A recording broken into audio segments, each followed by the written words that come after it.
غزہ میں اب تک 8,000 سے زائد مسلمان شہید ہو چکے ہیں، جن میں بچوں کی کثیر تعداد شامل ہے۔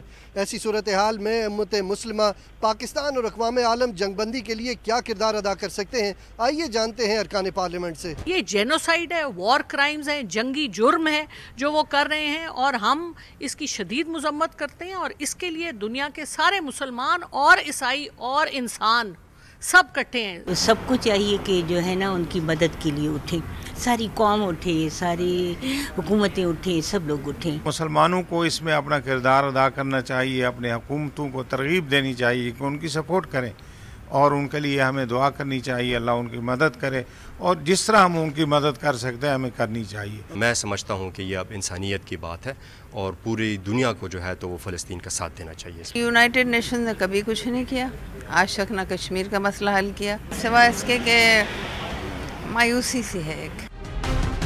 ارکان پارلیمنٹ کی رائے ہے کہ پاکستان کو اپنی سفارتی کوششیں تیز کرتے ہوئے OIC اور اقوام متحدہ کے رکن ممالک کے ساتھ مل کر اسرائیل اور فلسطین کے درمیان جنگ بندی کروانا ہوگی۔ کیمرامین بلال خان کے ساتھ Irfan Sadozai, Dawn News, parliament house, اسلام آباد۔